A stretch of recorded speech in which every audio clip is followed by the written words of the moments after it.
আসসালামু আলাইকুম, প্রত্যেককে জানাচ্ছি স্বাগতম। আপনাদের মধ্যে অনেকেই বর্তমানে একটি আপডেট টপিক রয়েছে, সেটি হচ্ছে আমাদের অনেকেই মোবাইল ফোনগুলো নেটওয়ার্ক আওতাভুক্ত নেই। তো যে কারণে আপনার ফোন থেকে নেটওয়ার্কটি চলে গেছে, আমরা সবাই জানি আনঅফিসিয়াল ফোনগুলো আমাদের বর্তমানে বাংলাদেশ থেকে বন্ধ করে দেওয়া হচ্ছে। আইএনইআর যে পদ্ধতিটি রয়েছে, এটার মাধ্যমে আপনাকে অবশ্যই অফিসিয়াল ফোন ব্যবহার করতে হবে, অথবা আপনি যদি আনঅফিসিয়াল ফোন ব্যবহার করে থাকেন সেটিকে রেজিস্ট্রেশন করে নিতে হবে একটি ফি দিয়ে। নির্দিষ্ট পরিমাণে একটি ফি রয়েছে, যেটি আইএনইআর অফিসিয়াল ওয়েবসাইট রয়েছে, সেখান থেকে আপনাকে তাদেরকে কিছু ফি প্রদান করে সেটিকে আপনাকে অ্যাক্টিভ করে নিতে হবে। তো তারা সকল তথ্য যাচাই বাছাই করার পরেই আপনাকে তারা জানাবে যে আপনার ফোনটি অ্যাক্টিভ করতে পারবেন নাকি পারবেন না। যদি আপনার সকল তথ্যগুলো সঠিক থাকে, অবশ্যই আপনার এনআইডি দিয়ে আপনি আপনার ফোনটি অ্যাক্টিভ করে নিতে পারবেন। তো কিভাবে এই প্রসেসটি করতে হবে আজকের ভিডিও দেখলে আপনারা সবকিছু শিখতে পারবেন, স্টেপ বাই স্টেপ আমি ভিডিওতে দেখিয়ে দিব।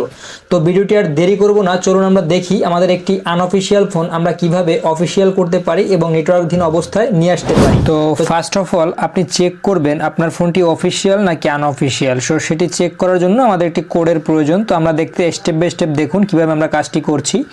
তো আমরা জাস্ট এখান থেকে আমাদের ডায়াল অপশনে চলে যাব, তারপর এখানে ডায়াল করব *16161। এটা ডায়াল করার পরে জাস্ট হ্যাশ প্রেস করব। তো হ্যাশ প্রেস করার পরে আমরা এটাকে ডায়াল অপশনে ক্লিক দিব। যে কোনো সিম দিয়ে আপনি জাস্ট এটিকে প্রেস করে দিবেন। প্রেস করার পরে আপনি দেখতে পারবেন এখানে অপশন চলে এসেছে ওয়েলকাম টু এনইআইআর।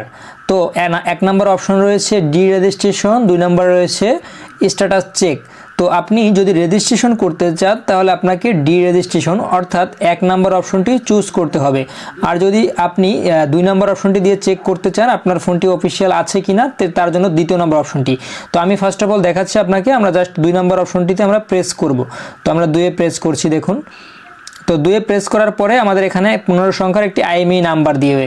তো আপনারা আপনাদের ফোন থেকে আইএমইআই নাম্বারটি কপি করে নেবেন। কপি করার পরে জাস্ট এখান থেকে এই নাম্বারটি আপনারা এখানে পেস্ট করে দিবেন। আমি আমার ফোনের আইএমইআই নাম্বারটি পেস্ট করে দিলাম, তারপর এখান থেকে জাস্ট এখানে সেন্ড করে দিলাম।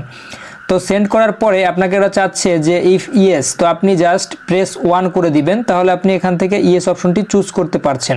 তো 1 প্রেস করে দেওয়ার পরে জাস্ট এখানে ডান। তো আপনাকে কিছুক্ষণের ভিতরে তারা একটি কনফার্মেশন এসএমএস দিবে যে আপনার ফোনটি অফিসিয়াল নাকি আনঅফিসিয়াল। দেখুন আমাদেরকে কিন্তু মেসেজটি তারা দিয়ে দিয়েছে। তো আমরা যদি আমাদের মেসেজ অপশনে যাই, যাওয়ার পরে ওরা কিন্তু আমাদেরকে মেসেজে স্পষ্ট ভাষায় বলে দিয়েছে যে এনইআইআর সিস্টেমে নিবন্ধিত রয়েছে এবং এটি ব্যবহৃত হচ্ছে।